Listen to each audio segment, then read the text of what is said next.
Celebramos la madre de todas las vigilias, la noche de la Pascua.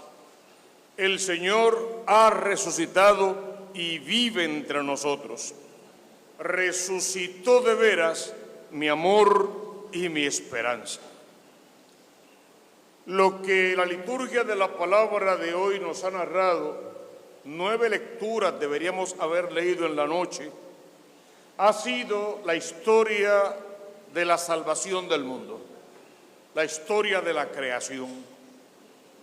La primera lectura del libro de Génesis en el capítulo 1, en la celebración de la Pascua judía, se recordaban 4 grandes acontecimientos: la creación, la llamada de Abraham y el sacrificio de Isaac, la liberación de la esclavitud de Egipto y la esperanza del porvenir.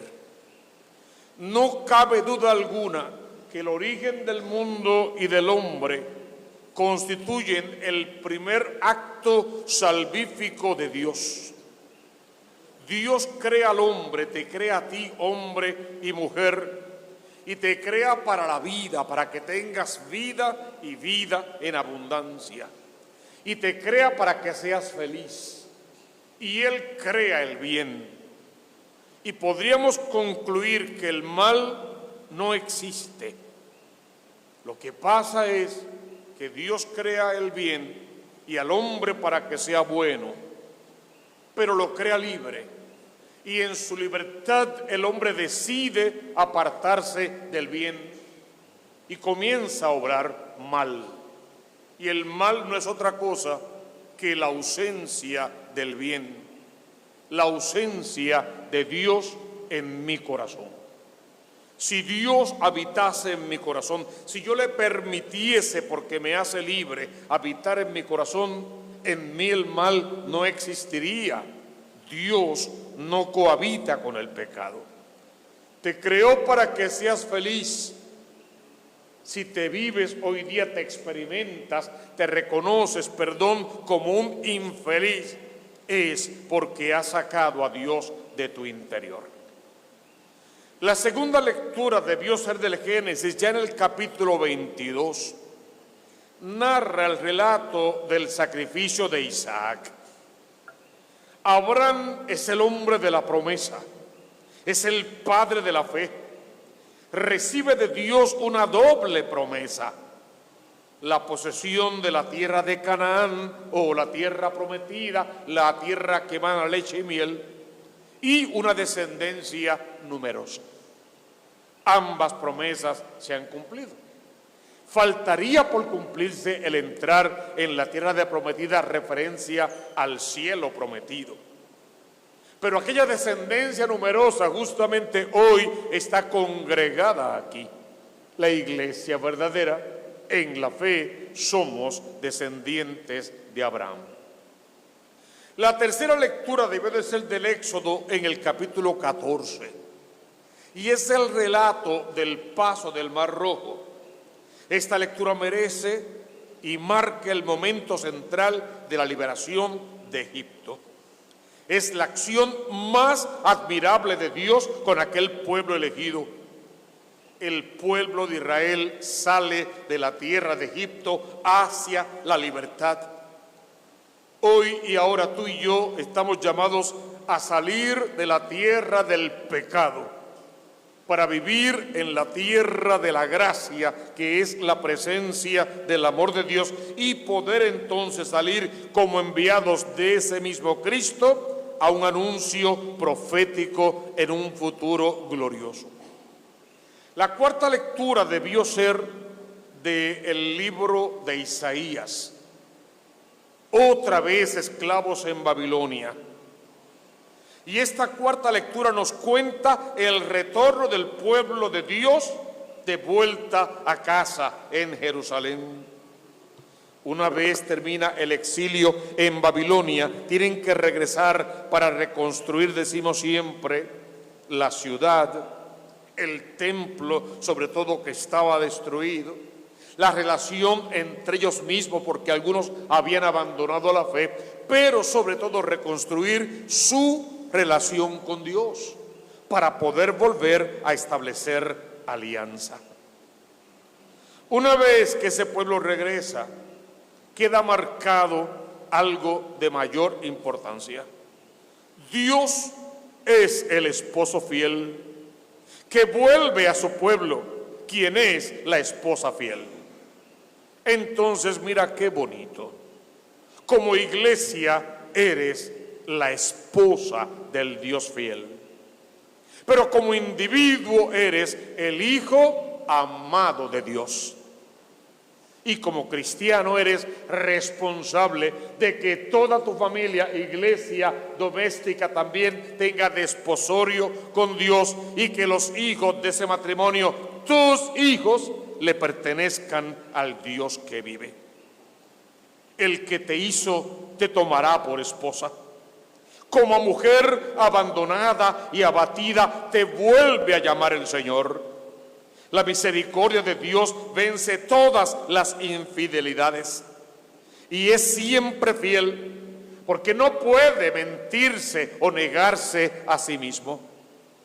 Dice la palabra: por un instante te abandoné, pero con gran cariño te reuniré.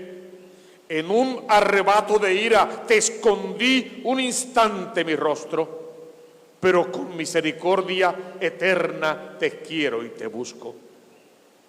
La quinta lectura debió ser del profeta Isaías, otra vez en el capítulo 55. Es la recapitulación del segundo Isaías. Dios es el soberano universal que dirige la historia de todos los pueblos. Este descubrimiento fue una novedad inusual en Israel. Última exhortación a participar en los bienes de la nueva alianza y a convertirse mientras aún quede tiempo, porque llegará el día que el tiempo de plazo va a terminar, y si no tenemos las lámparas encendidas y alcuzas de aceite como repuesto, la puerta se va a cerrar y no podremos entrar. Gritaremos de afuera: Señor, Señor, ábrenos. Y escucharemos: no les conozco. Y no es eso lo que de Dios queremos oír en el día del juicio. Queremos oír: ven, siervo bueno y fiel. Fuiste bueno, fiel en lo poco, tienes mucho para heredar en el reino de los cielos.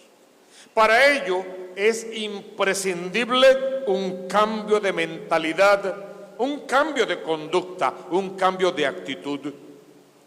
Que tu hijo, que hasta ayer vio a un papá insolente, duro, rígido, malcriado, tanto déspota, irresponsable, con ciertos vicios, un tanto infiel o algo por el estilo, a partir de la noche de la resurrección se encuentre con un Padre amoroso que habla palabra de Dios, que se parece a Jesús de Nazaret, que pasa por el mundo haciendo el bien y que sabe que su misión no es destruir a sus hijos, sino reconstruirlos desde el amor y para Dios, porque los hijos no nos pertenecen, son propiedad exclusiva de Cristo, son un préstamo que Dios nos hace y los préstamos se devuelven con intereses. ¿Qué es un hijo? Decimos siempre: un hijo es tu corazón, pero palpitando fuera de tu pecho.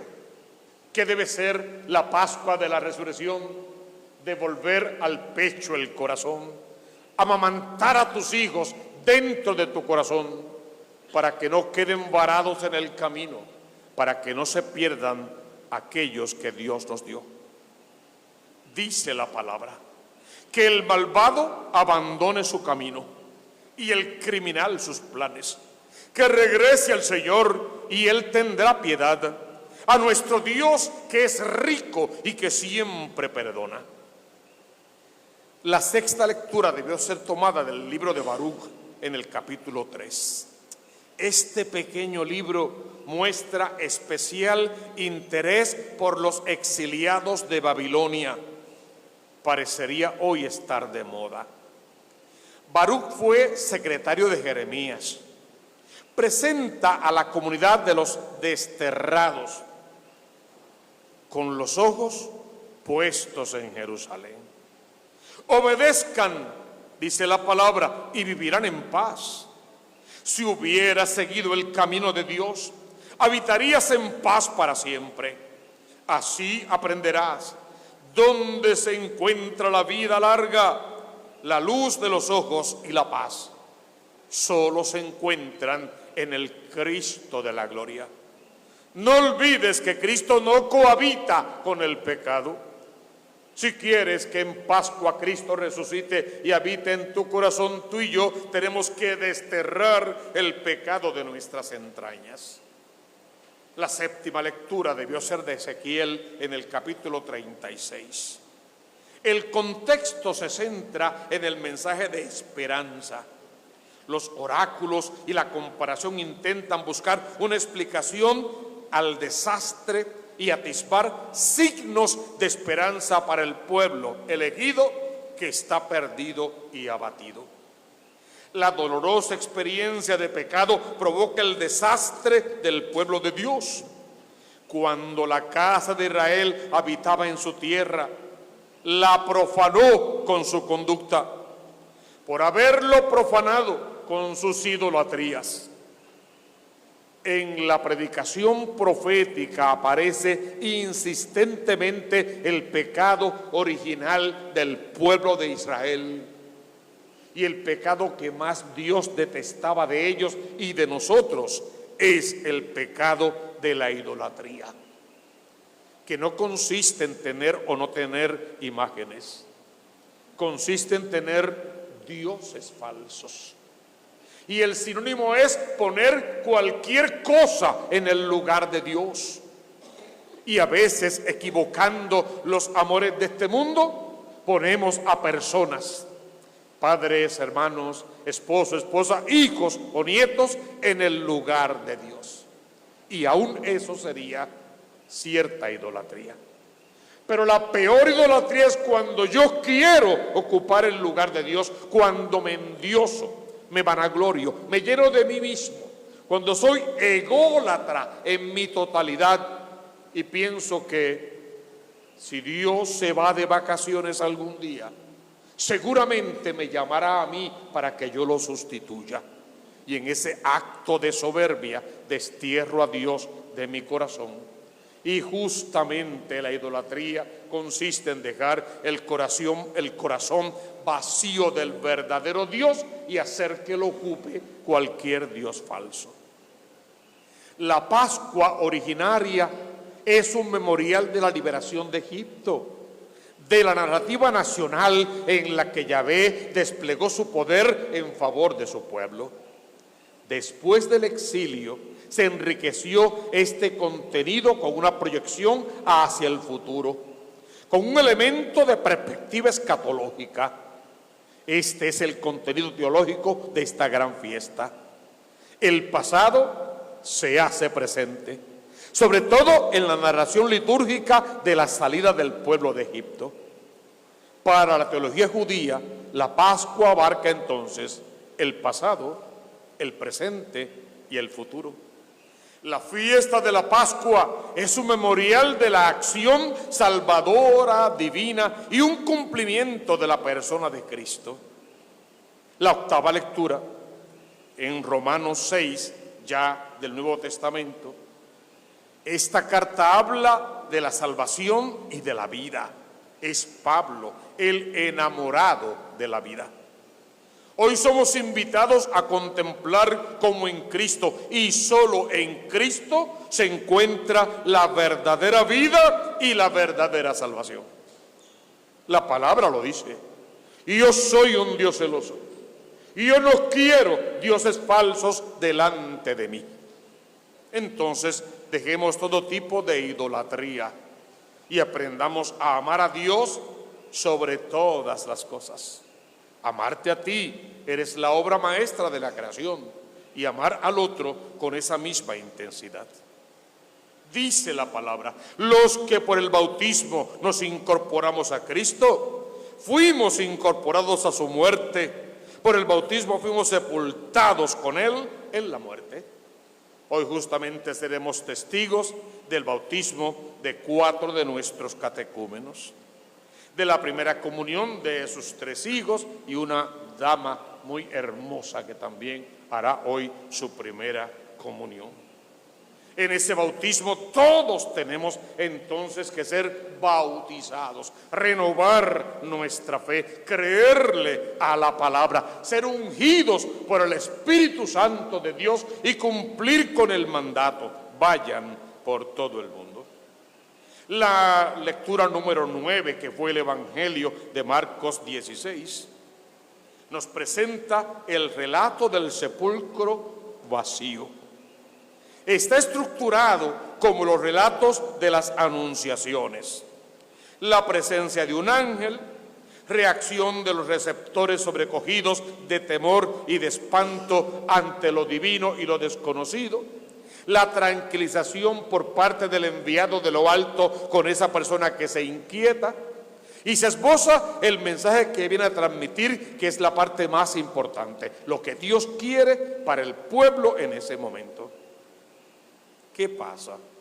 Que el sepulcro está vacío. Vieron la piedra removida. Los 4 evangelistas coinciden en que encontraron el sepulcro vacío. Es un dato firme de la tradición evangélica. Antes de que fuera palabra de Dios escrita, fue tradición. Pasó de labio a oído, de oído a corazón, de corazón a labio y de labio a oído. Y hasta hoy la tradición de la iglesia sigue intacta y viva. Y se engrandece en la palabra escrita y en el magisterio de la iglesia verdadera, que tiene el poder y la obligación de interpretar correctamente la tradición y la palabra escrita, siempre por el bien y por la salvación de las almas. Cada evangelista redactó este acontecimiento de modo diferente, pero todos coinciden en lo esencial: el Señor ha resucitado. Hay un temor humano natural ante la presencia de lo divino. Las mujeres que acuden al sepulcro quedan desconcertadas al encontrarlo abierto y vacío, y el temor y el espanto las alcanza. Podríamos decir poca fe, porque no sé cuántas veces lo escucharon a él decirles que iba a resucitar. Y la reacción es normal ante la presencia de lo desconocido. Y ya no queda duda alguna, para los apóstoles el Señor ha resucitado. Para los delincuentes se han robado el cuerpo del sepulcro. Te toca decidirlo a ti. ¿De qué bando estás? ¿Qué te dice tu corazón? En esta noche de Pascua, tu corazón te dice: el Señor ha resucitado y vive entre nosotros. ¿O tu incredulidad logra que llegues a pensar: se han robado el cuerpo del sepulcro? Mas lo más importante no es lo que piensa tu mente ni lo que dicen tus labios. Lo más importante es cómo vives esa realidad. Porque con mis labios puedo confesar que Jesús es el Señor y que ha resucitado. Y con mis actos, mis mentiras, mi doble vida, mi maltrato para con los demás, mis injusticias, mis vicios cochinos y tantas otras porquerías, le digo al mundo: ese Cristo el que yo predico y en el que digo creer no rige mi vida. Y vivo de espaldas a Dios, o como si Dios no existiera. Él simplemente les dijo: no tengan miedo. Buscan a Jesús el Nazareno, al crucificado, decía la aparición de ángeles. Los 4 evangelistas coinciden en afirmar que la explicación de que el sepulcro estaba vacío se sincera en el acontecimiento sobrecogedor de la resurrección del Señor. Y Lucas añade una expresión interrogativa. ¿Por qué buscan entre los muertos al que vive? Esa frase, siempre que la digo, me emociona. ¿Por qué buscan entre los muertos al que vive? Y lo hace para poder añadir con todas las letras: no busquen entre los muertos al que vive, no está aquí, ha resucitado, resucitó de veras mi amor y mi esperanza. Y luego Lucas va a decir, va por delante a Galilea, porque nos está esperando para cumplirnos todas las promesas que nos hizo y para exigirnos la parte de la alianza que nos toca. Tienes que confesar hoy y ahora con tus labios que Jesús es el Señor. Tienes que alegrarte en la triunfante resurrección del Cristo de la gloria. Tienes que celebrar la fiesta. Pero luego mañana no puedes faltar a misa. Es que ya vine hoy. Bueno, también comiste hoy, no comas mañana. Y tal vez te acostaste con tu mujer hoy, no te acuestes con ella mañana. ¿Para qué? Ya lo hicieron hoy. Mañana el Señor canta su resurrección. Y los católicos de verdad, los de segunda no, esos se pueden quedar en su casa, pero los de verdad estarán en la casa de papá, celebrando el misterio, dándole gloria al Dios que vive, porque ha resucitado, vive entre nosotros y nos promete la resurrección. En fin de cuentas, nos espera el Cristo de la gloria en la resurrección de los muertos para darnos vida y vida en abundancia.